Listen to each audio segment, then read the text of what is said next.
warahmatullahi wabarakatuh. Ya, senang sekali ya. Setelah sekian lama, akhirnya kita bisa ketemu lagi di Saung Sejarah.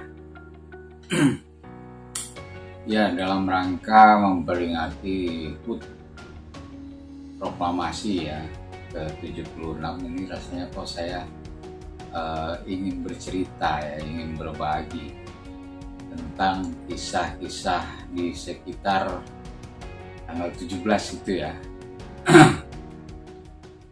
Nah, pada kali ini saya beri judul ya, Napaktilas Proklamasi. Nah, ada beberapa cerita ya, terutama tentang peristiwa Rengas Dengklok ya, terus juga perseteruan antara kelompok tua ya dan kelompok pemuda gitu.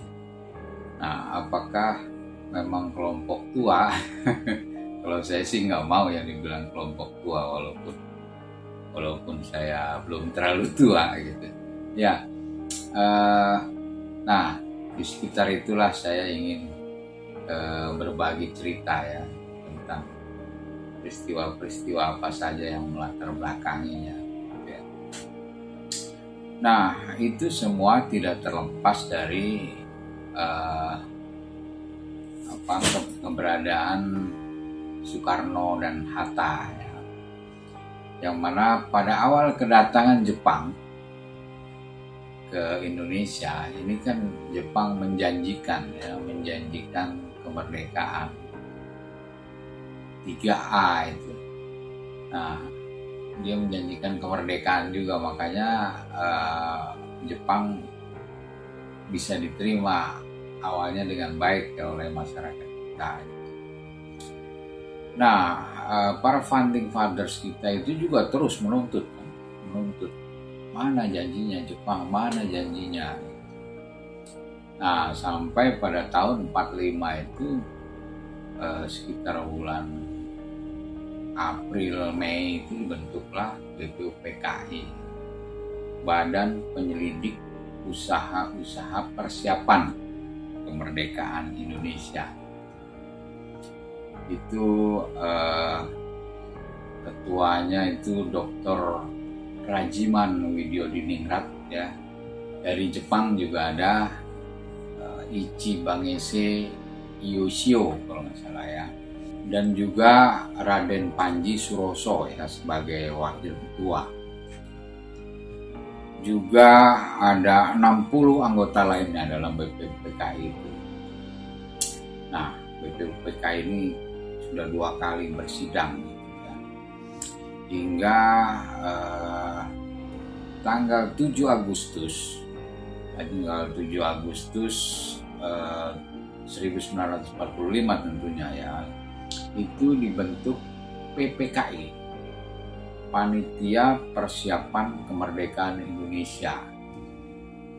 Itu karena lagi-lagi ya tuntutan para founding fathers kita gitu. Sebelumnya juga sudah ada beberapa kali Kongres Pemuda ya yang menuntut percepatan kemerdekaan itu diberikan oleh Jepang atau tidak gitu. Kemerdekaan itu harus kita rebut ya, atau kita perjuangkan. Nah, sampai terbentuk PPKI itu tanggal 7 Agustus ya, ini udah mendekati saat-saat proklamasi ya.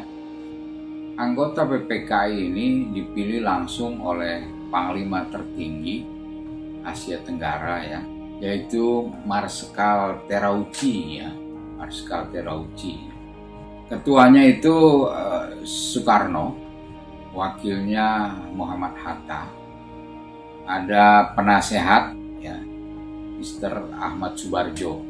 Nah, Marskal Terauchi ini memanggil Soekarno dan Hatta, juga Dr. Rajiman Widyodiningrat ke markas besar militer Jepang yang ada di Dalat ya, Saigon di Vietnam lah. Nah, akhirnya 3 orang ini berangkat ke Vietnam ya, itu berangkatnya tanggal 9 Agustus ya. Tanggal 9 Agustus mereka berangkat, tapi tidak bisa langsung ke Saigon, dia jadi transit dulu di Singapura. Dan tanggal 10 Agustus tiba di Saigon ya. Saigon di Vietnam, tapi tidak langsung bertemu dengan panglima tertinggi tadi ya. Dia diterima oleh Marskal Terauchi itu tanggal 12 Agustusnya. Jadi setelah bertemu, maka Terauchi menyampaikan keputusan Jepang untuk memberikan kemerdekaan kepada Indonesia dengan wilayahnya adalah bekas kekuasaan dari Hindia Belanda ya. Nah itu lagi-lagi Jepang menjanjikan itu gitu. Nah betapa bahagianya ya utusan dari PPKI tadi, Soekarno, Hatta, dan juga Dr. Rajiman gitu. Kemudian setelah bertemu Marskal Terauchi, mereka pulang. Nah, ini tanggal 14 mereka sampai di Kemayoran. Waktu itu bandara itu adanya di Kemayoran ya. Begitu sampai di Kemayoran, itu tanggal 14 itu bersamaan dengan Jepang menyerah pada sekutu. Karena hari sebelumnya, tanggal 13-nya itu, Hiroshima dan Nagasaki dijatuhi bom atom oleh Amerika ya, oleh sekutu, sehingga hancur lebur, dan pada saat itulah Jepang menyerah pada sekutu, itu tanggal 14. Nah, rombongan atau utusan PPKI tadi, Soekarno, Hatta, dan Dr. Rajiman ini belum mendengar nih ya berita tentang menyerahnya Jepang kepada sekutu. Tapi berita itu sudah sampai di Indonesia gitu, bahkan sudah terdengar oleh kaum pemuda ya, yang waktu itu sangat bersemangat sekali dan menyatakan bahwa inilah saatnya gitu, saat yang tidak bisa ditawar-tawar lagi, karena kalau sampai Jepang menyerahkan seluruh kekuasaannya kepada sekutu, maka itu akan membuka pintu lagi kepada Belanda untuk menguasai Indonesia. Nah, ini kita cerita lagi di Bandara Kemayoran ya. Nah, di Bandara Kemayoran itu sudah menjemput ya, Khairul Saleh. Dia waktu itu menunggunya di daerah Kebun Pisang. Di Kemayoran tuh sebelah sini ada kebun kosong, kebun pisang, ya masih banyak kebun gitu. Nah, setelah pesawatnya mendarat, dijemputlah oleh Khairul Saleh. Nah, Khairul Saleh ini menyampaikan kepada Soekarno dan Hatta gitu ya. Nah, ini saya kutip ya langsung. Nah, kata Khairul Saleh kepada Soekarno waktu itu, "Selamat datang Bung Karno dan Bung Hatta. Kami semua sudah menunggu oleh-oleh yang Anda bawa dari Saigon, Vietnam." Nah, itu saya kutip dari bukunya A.M. Hanafi ya. Judulnya Menteng 31 Markas Pemuda Revolusioner Angkatan 45, membangun jembatan 2 angkatan. Nah, dalam kesempatan penjemputan itu, Chairul Saleh menegaskan pada Soekarno ya, agar segera memproklamasikan kemerdekaan Indonesia tanpa menunggu-nunggu lagi ya hasil atau menunggu-nunggu janji-janji pemberian kemerdekaan dari Jepang. Ya. Karena Jepang sudah kalah perang ya pada perang Pasifik. Tapi nampaknya Soekarno tidak ingin membicarakan itu. Jadi Soekarno dan Hatta itu lalu pergi begitu saja. Dicuekin lah Chairul Saleh, kira-kira begitu ya. Nah, setelah mendapatkan jawaban yang tidak memuaskan dari Soekarno, ya, tanggal 14 itu juga di laboratorium Eijkman itu di Gangsaan Timur nomor 17 Jakarta Pusat, itu diadakan rapat para pemuda berkumpul di sana untuk membahas sikap dari Soekarno dan Hatta itu.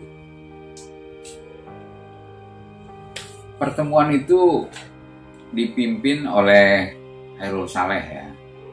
Pembicaraan yang dirundingkan itu bagaimana sikap yang akan diambil menghadapi situasi ketika itu, dan bagaimana caranya supaya rakyat Indonesia menyatakan kemerdekaannya itu di luar dari segala bentuk semangat kemerdekaan hadiah.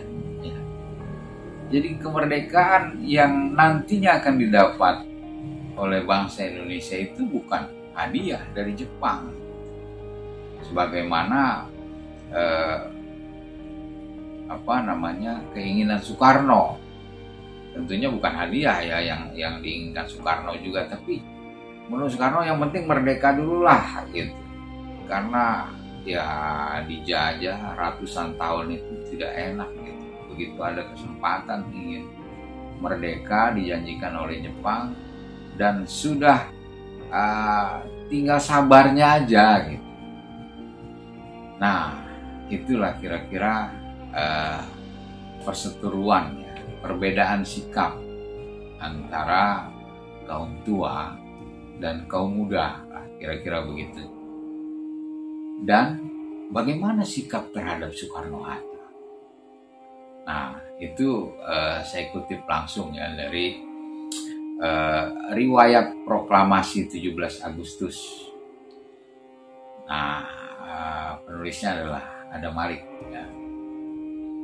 Nah, dari pertemuan itu diputuskan para pemuda akan mencoba lagi, akan berunding sekali lagi selengkap-lengkapnya di Cikini 71. Ini untuk mendengarkan perslah pertemuan ketiga wakil itu. Dan dari perslah yang akan ditunggu itulah nantinya akan diambil keputusan dan rencana apa yang akan dijalankan. Itu juga ada di bukunya Adam Malik tadi ya, riwayat proklamasi 17 Agustus tadi. Nah, putusan pemuda ya di pertemuan Eijkman Institute untuk mendesak kembali Soekarno di rumahnya pada tanggal 15 ya, malam waktu itu, ternyata gagal ya, karena Soekarno tidak mau mengikuti saran dari pemuda ini, desakan-desakan dari kaum muda ya. Nah, dalam pertemuan yang ditetapkan di asrama Baperpi tadi di Jalan Cikini nomor 71 ya, disepakati para pemuda akan menyingkirkan dahulu Soekarno dan Hatta dari Jakarta. Nah, ini juga ada di bukunya Adam Malik tadi ya. Kira-kira jam 12 malam lewat sedikit, pertemuan itu dibuka oleh Hairul Saleh. Nah, tidak lama kemudian utusan yang menghadap Soekarno-Hatta menyampaikan perselah pertemuan mereka. Ya. Sebelum pertemuan mengambil keputusan, datang Sukarni dan Yusuf Punto yang ikut memberikan pandangan masing-masing. Lalu disepakati secara mufakat bahwa kemerdekaan harus diproklamasikan sendiri, tidak menunggu dari Jepang. Ya. Juga untuk membawa Soekarno-Hatta menyingkir dulu keluar kota. Nah, kira-kira itulah hasil pertemuannya. Kemudian lewat diskusi kecil ya antara Sukarni, kemudian Hairul Saleh, juga Punto, ada juga Dr. Muwardi, ada juga Singgih dari perwakilan PETA. Itu disepakati untuk membawa Soekarno dan Hatta keluar dari Jakarta. Jadi ditetapkanlah tempatnya itu di Rengas Dengklok. Kenapa Rengas Dengklok yang dipilih? Karena di sanalah basis kekuatan PETA nih. Para PETA ini pembela tanah air ya, pemuda-pemuda yang dilatih militer oleh Jepang ya. Sekitar pukul 4 pagi tanggal 16 ini dari Cikini 71 ini keluar mobil yang membawa Hairul Saleh, Sukarni, dan Kunto. Ini dia ke rumahnya Hatta menjemput. Habis itu mereka bersama Hatta mau ke rumah Bung Karno. Sementara itu Dr. Muwardi itu langsung dia menuju ke rumah Bung Karno. Menuju ke rumah Bung Karno. Nah, dia juga menunggu kedatangan dari Sukarni, Yusuf Punto, Hairul Saleh, dan juga Bung Hatta pastinya yang dijemput. Nah, setelah ada pembicaraan yang memanas gitu. Akhirnya Soekarno mengalah. Mengalah ini artinya coba seberapa sih lo, coba gue ikutin lah. Nah, mereka pergi keluar kota, bukan hanya berdua ya, bukan hanya Soekarno dan Hatta, tapi istri Soekarno juga waktu itu Fatmawati yang masih punya anak balita, Guntur, waktu itu juga dibawa ke Rengas Dengklok. Subuh-subuh itu mereka berangkat ke Karawang. Sampai mereka di Rengas Dengklok, itu awalnya mereka di Tangsi PETA. Tangsi itu seperti asrama ya. Sekarang mungkin masih ada beberapa asrama polisi itu yang disebut Tangsi. Asrama PETA di di Rengas Dengklok. Tadinya di situ. Tapi karena dianggap kurang aman dan mungkin dengan mudah bisa tercium ya oleh tentara Jepang, maka dipilihlah tempat yang menurut penilaian para pemuda dan laskar-laskar PETA ini itu aman ya.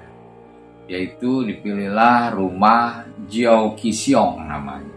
Itu orang keturunan Cina, keturunan Tionghoa ya. Dia petani, pedagang juga. Dan informasi juga dia beberapa kali membuat di jenazah orang Cina ya. Ada juga informasi bahwa Jiao Qixiong ini juga dia anggota PETA juga. Nah, rumahnya tepat di tepi Sungai Citarum. Mungkin juga rumah Jiao Qixiong ini dianggap aman karena di belakangnya ada sungai yang besar gitu ya, ada sungai besar. Jadi kalau terjadi penangkapan atau penggerbekan gitu, Soekarno dan Hatta ini dengan mudah dia bisa kabur ya lewat sungai. Entah sudah dipersiapkan perahu atau apa, tidak pernah diceritakan ya dalam sejarah. Tapi akhirnya Soekarno, Hatta, Fatmawati dan juga Guntur itu ditempatkan di rumahnya Jiao Qixiong. Nah, tentunya Jiao Qixiong sendiri juga sudah mempersiapkan ya bahwa mau ada tamu gitu. Jadi rumah itu betul-betul dikosongkan. Jadi keluarganya Jiao Qixiong sendiri sudah mengosongkan rumah itu. Nah, di rumah Jiao Qixiong, apa saja yang dilakukan oleh Soekarno dan Hatta. Jadi Soekarno lagi-lagi mendesak Bung Karno untuk segera melakukan proklamasi ya, tanpa mengulur-ngulur waktu lagi, tanpa menunggu janji-janji dari Jepang. Nah, di rumah Jiao Qixiong, apa sih yang dilakukan oleh Soekarno dan Hatta? Tidak ada apa-apa. Gitu. Ini kalau kita mengutip autobiografinya Bung Hatta ya, judulnya Untuk Negeriku, itu dia menjelaskan bahwa di sana dia menggendong-gendong si Guntur gitu. Nah, dikisahkan juga si Guntur ini ngompol gitu, kencing ya, kena celananya Bung Hatta, sampai-sampai dia tidak bisa sholat ya karena dianggap najis itu air kencingnya si Guntur. Nah,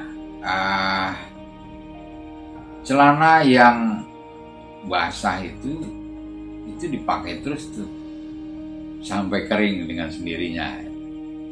Kata Bung Hatta itu, aku tidak dapat bersalin celana karena sepotong pakaian pun tidak ada yang kubawa dari Jakarta. Nah, alasan pemilihan rumah Jiao Qixiong untuk menampung Soekarno dan Hatta juga pernah ditanyakan oleh Soekarno. Itu diungkapkan dalam buku judulnya Bung Karno Penyambung Lidah Rakyat. Soekarno memeriksa rumah tersebut dan menilai tidak ada yang istimewa dari bangunan itu. Sampai ia bertanya kepada seorang letnan yang mengantar mereka ke sana. Nah, kata letnan itu, ini satu-satunya rumah dekat garnisun yang cukup besar yang bisa menampung rombongan Bung Karno. Nah, sambil si letnan ini memberi isyarat ke luar sana. Nah, Bung Karno melihat di luar itu ada beberapa orang yang berjaga-jaga, jumlahnya sekitar belasan ya, dengan senjata sangkurnya terhunus gitu. Nah itu diungkapkan oleh Bung Karno di biografinya yang ditulis oleh Cindy Adam. Nah di Rengas Dengklok, Sukarni lagi-lagi dia mendesak Soekarno agar segera melaksanakan proklamasi. Sayangnya belum juga tercapai titik temu antara kedua golongan tersebut ya. Jadi akhirnya Yusuf Kunto ini ditugaskan kembali ke Jakarta untuk melaporkan hasil pembicaraan antara Sukarni dan Soekarno dan juga merundingkan apa langkah-langkah yang akan diambil oleh kelompok pemuda. Nah, ketika sampai di Jakarta, Yusuf Kunto ternyata dia tidak berhasil bertemu dengan para pemuda. Bahkan ia malah bertemu dengan Wikana dan Mr. Ahmad Subarjo. Nah, ini menarik. Jadi tujuannya Yusuf Kunto itu melaporkan sikap Soekarno yang kepala batu gitu. Tapi ternyata Yusuf Kunto tidak bertemu dengan teman-temannya kelompok pemuda. Hanya ada Wikana waktu itu ya, Wikana dengan Mr. Ahmad Subarjo. Nah, setelah mendengar penjelasan Yusuf Kunto, Ahmad Subarjo dan juga Wikana, ini mereka malah bersepakat bahwa proklamasi akan segera dilaksanakan di Jakarta. Akhirnya Mr. Ahmad Subarjo dan Yusuf Kunto berangkat lagi ke Rengas Dengklok ya. Ada Sudiro juga ikut waktu itu di sana. Dijemputlah ini Soekarno dan Hatta. Mereka tiba itu menjelang maghrib 5:30 lah kira-kira gitu ya. Dan diterima oleh Komandan Peta Rengas Dengklok, ada Sudanco Subeno namanya. Nah, Sukarni dan Sudanco Subeno ini ya tidak bersedia nih ketika Ahmad Subarjo ingin menjemput Soekarno-Hatta untuk kembali ke Jakarta. Ditahan oleh Soekarno. Tidak bisa. Sebelum ada jaminan terlaksananya proklamasi. Nah, jawaban itu harus ada malam ini juga. Menurut Soekarno. Sebelum ada jaminan terlaksananya proklamasi. Nah, lalu Ahmad Subarjo menjanjikan bahwa proklamasi akan dilaksanakan besok hari, tanggal 17 Agustus 1945, paling lambat jam 12 siang. Nah, dengan jaminan itu, akhirnya Sukarni mempersilahkan Soekarno dan Hatta bersama Fatmawati dan Guntur ini untuk kembali ke Jakarta bersama Ahmad Subarjo.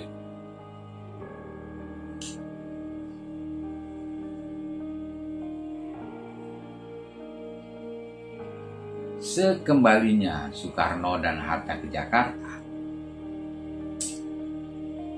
setelah berhasil meyakinkan Sukarni, nah, Ahmad Subarjo pada tanggal 16 Agustus malam mencoba menghubungi kembali Hotel Des Indes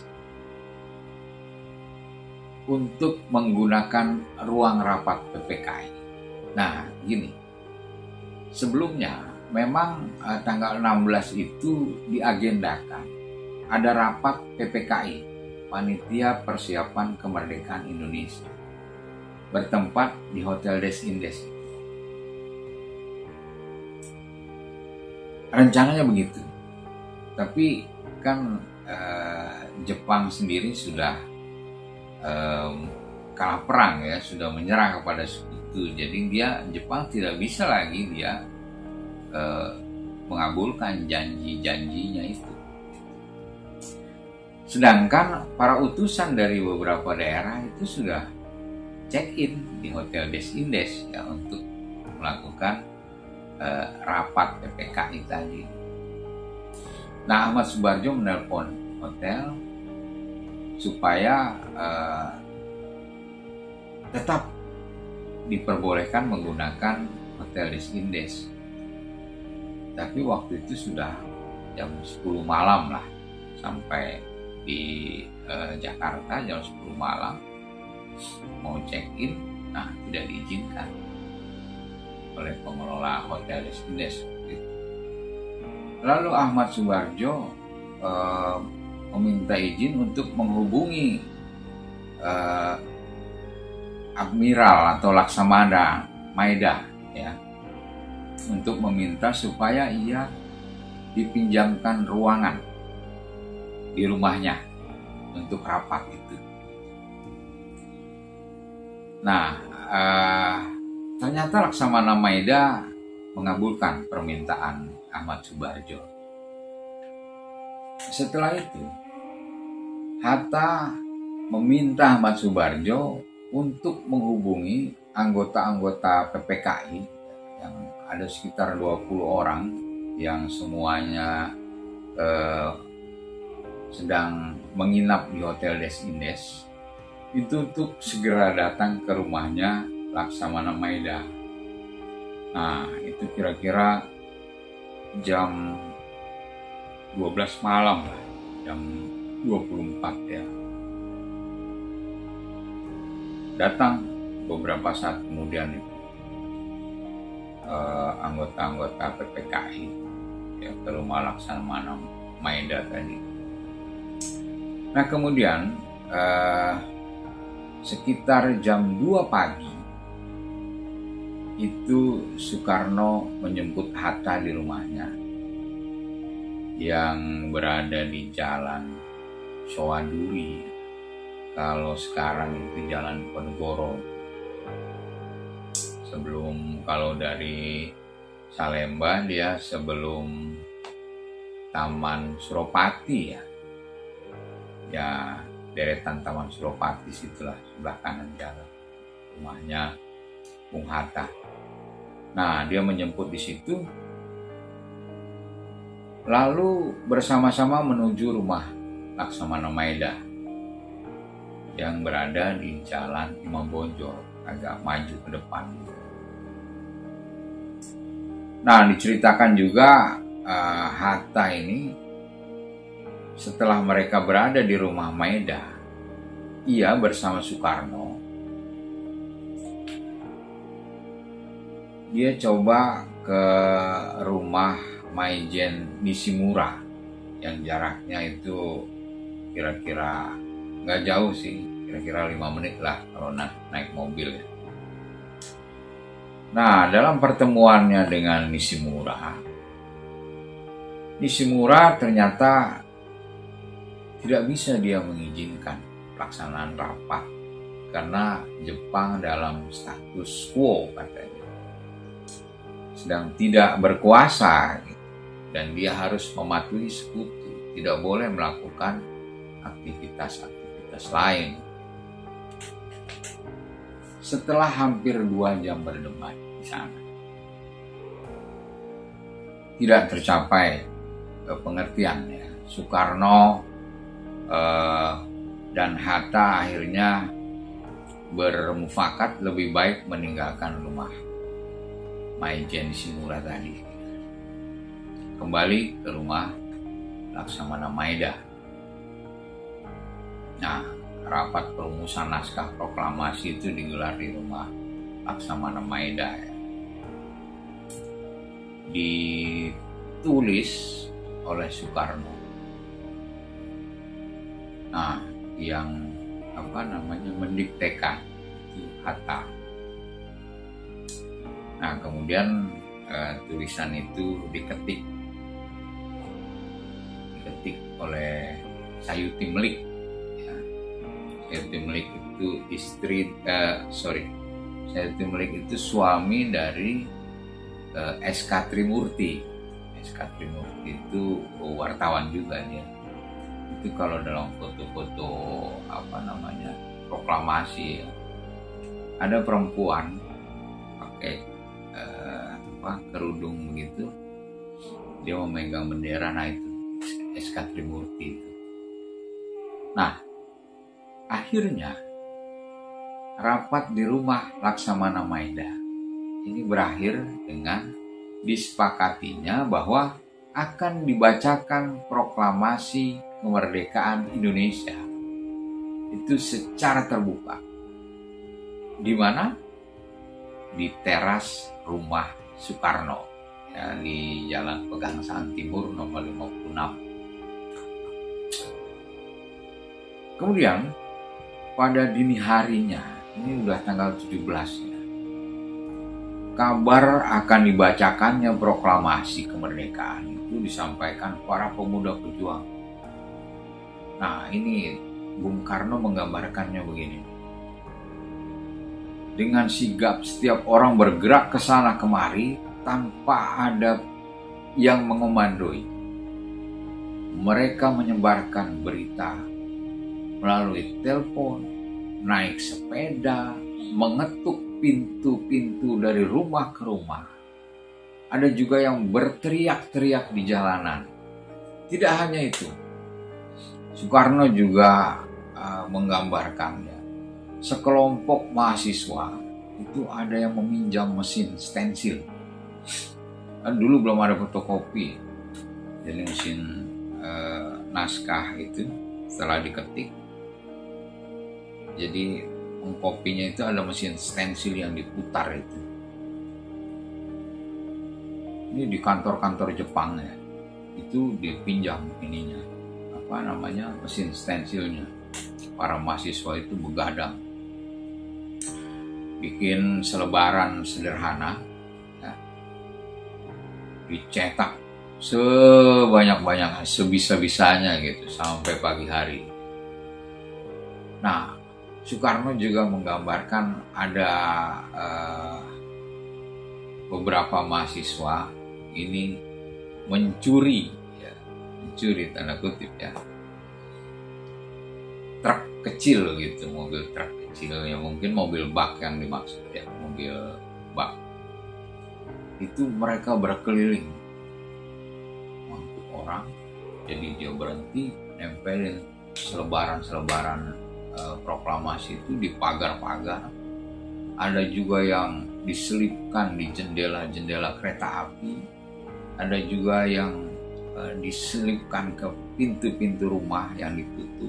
Ya, itu seperti itu kira-kira Soekarno menggambarkan peristiwa pada masa itu ya. Nah, sekitar pukul 7 pagi itu, kata Soekarno, ada sekitar 100 orang atau lebih berkumpul di depan jendela. Mereka datang berbondong-bondong membawa bambu runcing, batu, sekop, tongkat, parang atau golok, dan apa saja yang dapat mereka bawa. Pesan sudah tersebar bahwa Bung Karno akan menyatakan kemerdekaan. Kita harus melindungi Bung Karno, katanya.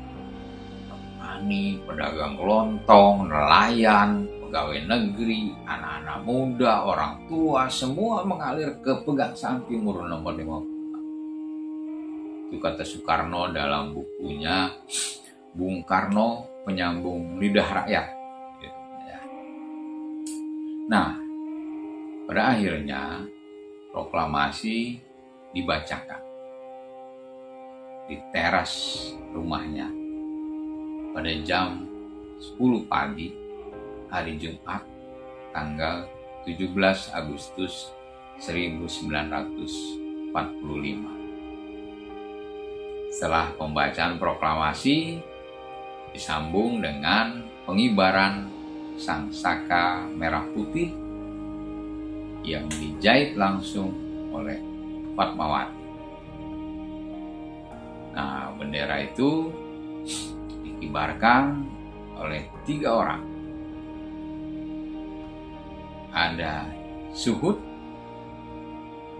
ada Latif, dan SK Trimurti. Tadinya SK Trimurti yang diminta mengerek gitu. Tapi menurut dia tentara lebih pantas gitu. Akhirnya Latif mengerek. Nah, itulah kira-kira sekelumit cerita ya tentang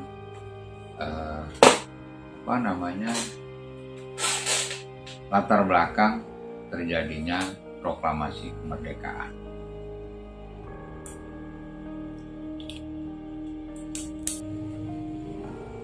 Kalau kita cermati lagi ya, peristiwa yang melatar belakangi proklamasi ini, bagaimana sebelumnya itu ada pertentangan ya antara kelompok tua dan kelompok muda gitu katanya. Beberapa kali juga Soekarno menolak usulan dari kaum muda ini, dari kelompok muda. Tapi pada saat-saat yang menentukan, mereka bisa bersatu. Nilai-nilai apa yang bisa kita ambil dari runutan peristiwa sebelum proklamasi, di mana ada perseteruan yang keras di situ antara kaum muda dan kaum tua. Tapi pada saat-saat yang menentukan, mereka bisa bersatu, meleburkan semua kepentingan kelompok demi kepentingan bersama. Sampai jumpa di video-video berikutnya di channel Saung Sejarah. Assalamualaikum.